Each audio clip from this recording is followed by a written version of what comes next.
VAMP, Chapter 13.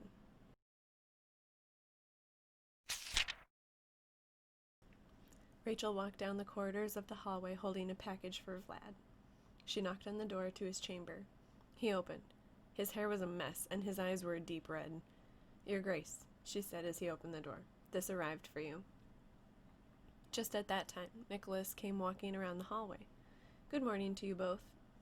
He continued to walk past until he saw what Rachel had given Vlad. "Oh, what's in the box?" "Vlad, it's not your death day, is it?" Vlad looked at him. "No, it's in 5 months." He walked over to the table near the fireplace and set the box down. A few other clan members had heard the commotion and stopped in to see what was going on. Vlad unsecured the letter that was taped to the top and read it silently to himself. "If you don't stop looking for me, I'll do this to every one of you." He set the note down on the table and used his long fingernail to unseal the box. Dry ice smoke started spilling from the slits in the cardboard. The room went silent as Rachel moved next to Vlad and picked up the letter he'd set down. Instantly, she knew and looked up at Nicholas with wide eyes. The room was silent as Vlad unfolded each flap of the box. Vlad started to curse in Old Romanian as the rest of the vampires in the room gathered themselves in what they had just seen. Right in the midst of his old language rant, Candida appeared in the doorway. Klaus, another member of the clan, quickly closed the flaps to the package, but the smoke was still slowly seeping out, and that's what caught her attention. Candida stepped into the room slowly. "Good morning. Was there a meeting I forgot about?" she asked casually. Then her eyes scanned over all of our faces until she saw the smoking box on the table. "What's going on? What's in the box?" she asked with total curiousness at first. "Did you guys get me something for my death day?" But as the silence spun around her, she grew more anxious. "Come on, you know my death day is right around the corner. You can't surprise me. What's in the box?" More silence, and awkward stares exchanged between everyone who knew what was in the box. "What's in the fucking box?" she asked, almost angry now. She walked into the room and headed towards the table. Klaus moved in front of her, but she outmaneuvered him and got her hands on the package. Before anyone could stop her, she lifted the flaps. There was this moment of complete silence, where everyone was staring at her, staring inside the box. You could literally see her brain processing everything. In reality, it was probably 4 seconds, but time felt like it had slowed right now. Rachel watched as Candida opened her mouth in what looked like slow motion, and then out came this intense guttural wail, which was so loud in pitch it caused everyone's ears in the room to bleed.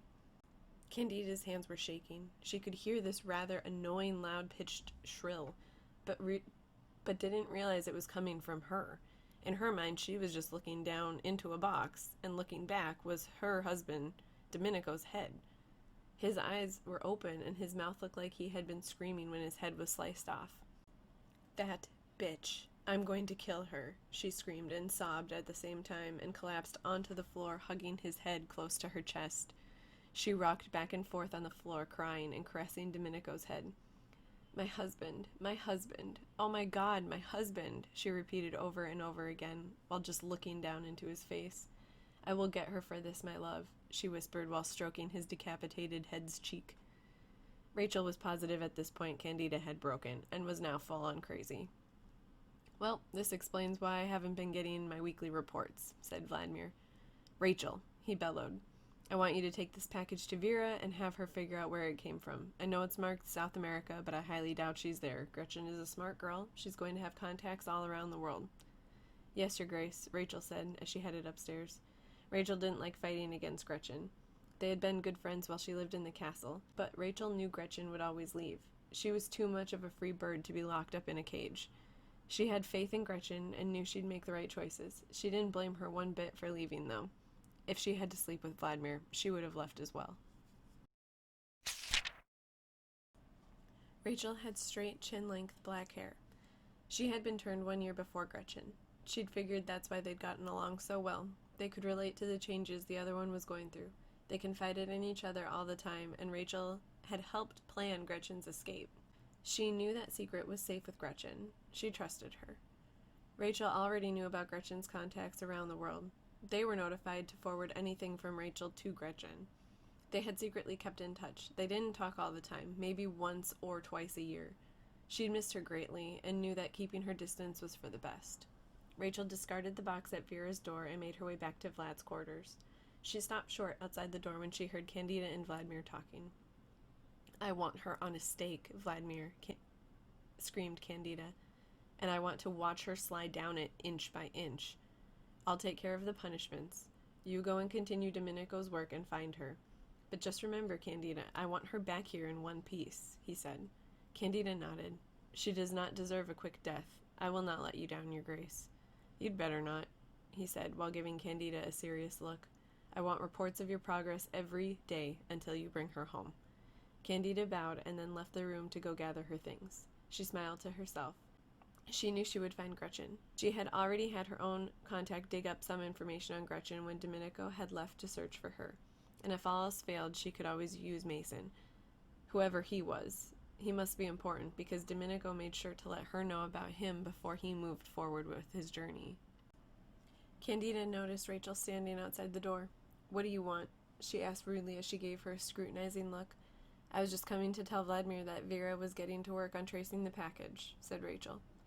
"I'd watch it if I were you. After I get Gretchen back and we kill her, I'll make sure you're next. I'll tell Vlad that you knew where Gretchen was all along, and that you helped keep her hidden all these years," said Candida. She was right in Rachel's face. She could see fear in her eyes, and it was then she noticed Rachel was trembling ever so slightly.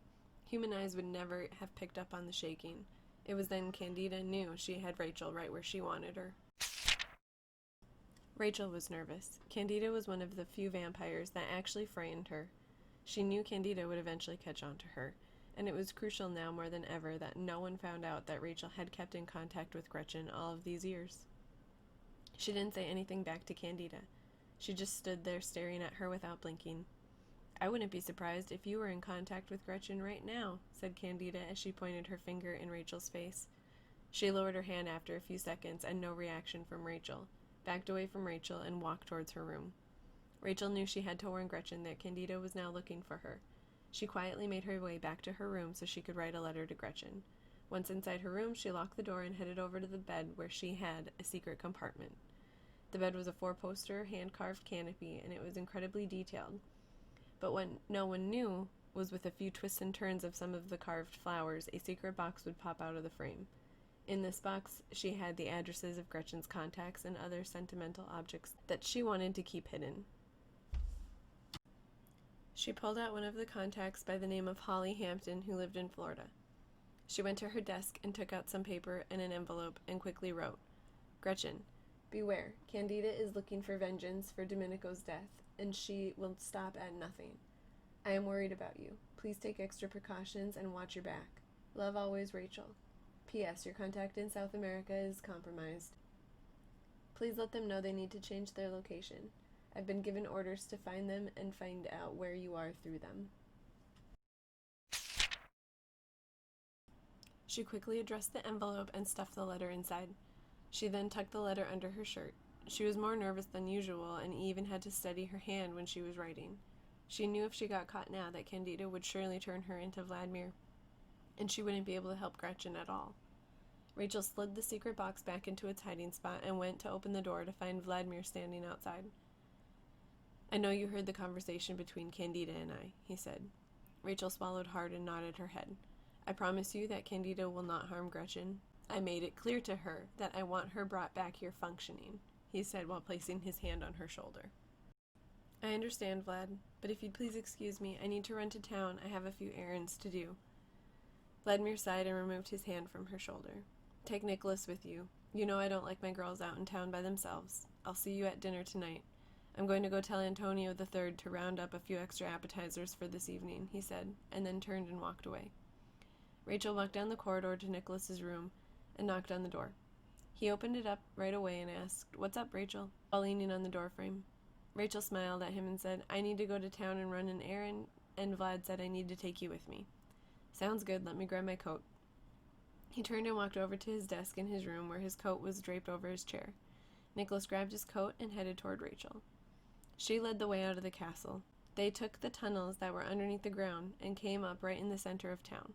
The crisp cold air reminded her that winter was on its way soon and snow would be covering the ground. Nicholas broke the long silence between them. "So what do you have to do in town?" he asked. "I just need to mail something and a couple other stops," she replied. She and Nicholas had never been super close. Rachel was the only vampire in their clan that didn't have a mate, but that didn't bother her. However, Vladimir had turned Nicholas for her, and was not very happy when she refused. It wasn't that she thought he was ugly. On the contrary, she actually found him quite attractive with his sandy blonde hair and tall muscular figure. He was also polite and genuinely nice to everyone. She didn't know how he felt about being turned to become her mate, and then her rejecting him, but she also figured it was best not to ask. Rachel didn't really have a clear reason as to why she didn't want a mate. She just knew that she didn't feel anything special about Nicholas. That's another thing that had brought her and Gretchen so close. They were both independent, and at times she hated herself for not having the guts to leave the clan the same way Gretchen had. As they came up to the postal stop, Rachel turned to Nicholas and said, "You can just wait out here if you want. It'll only take me a second inside." "All right," he said. He was looking inside the post office and standing to the right of the door. He could tell something was wrong, but knowing Rachel, it would take a ridiculous amount of time to get it out of her. She was so secretive and so isolated from the rest of the vampires. He watched Rachel as she walked into the postal stop and looked back at him with a smile. He returned it and turned around. He didn't want to feel like he was spying on her, so he let her have her space. Nicholas knew he had been turned so that he could be Rachel's mate. He had been a little hurt when she refused him because he thought she just didn't like him, but after she refused to have a mate in general, he didn't hold it against her. He actually liked that she wanted to be different and didn't want to be tied down. After he had been turned and was rejected by Rachel, Vlad asked him if he wanted a mate, but he said no. He wanted to stay unattached in case Rachel ever did change her mind. He'd always been blown away by her beauty and the independence she seemed to possess. Nicholas knew that Gretchen's disappearance had been really hard on Rachel, and he could tell in a way that she wished she could disappear too. He interrupted his thoughts to turn around and see where Rachel was. She was still up at the counter, handing over what looked to be a letter to the worker. He turned back around and faced the street. He watched all the people moving along, doing their day-to-day routines. He wondered sometimes where he would be if he was still human. He tried not to dwell on that too much, and thankfully Rachel came out of the post office just in time to stop that thought process. "All done?" asked Nicholas. "Yes, just want to make a few more stops, and then we can head back," said Rachel. "So what did you have to mail?" asked Nicholas as they made their way to the grocery and fabric stores. The extra errands were purely superficial, and to cover up the fact that the mail had been the only thing she needed to do. Rachel looked up at Nicholas with a look that said, "Mind your own business," but then looked back at her feet and said, "Just keeping in touch with one of my contacts." "I see," said Nicholas. "Is there any coincidence that you had to reach out today of all days?" Rachel stared straight ahead of herself, ignoring his remark. They continued on their walk in silence, but when they reached the door to the tunnels, Nicholas grabbed Rachel's arm and kept on walking. "We need to talk," he said, and held onto her arm until they reached a quiet park a few blocks away. "What's going on, Rachel? I'm not inept. I can feel something isn't right, and I know you're worried about Candida being sent after Gretchen now," he said once they had taken a seat on a bench in the secluded corner of a park. "How did you know about Candida going after Gretchen?" asked Rachel. "Word travels fast when you live in a castle that echoes," he said. "I'm just going to come out and ask, do you know where Gretchen is?" Rachel looked around the park for a minute. She sat there thinking about what she should tell Nicholas. She was worried about whether she could trust him enough with all the information she knew.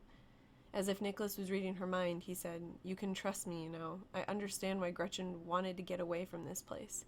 Why you block yourself off from everyone." Rachel could feel his gaze on her, so she looked into his face. "I don't know anything," she said. She kept eye contact with Nicholas for a few more seconds, then looked down at her feet. She hated lying, but she just thought this was safer. The look on Nicholas's face let her know that he didn't believe her, but he didn't push it. Instead, he stood with her and followed her back home.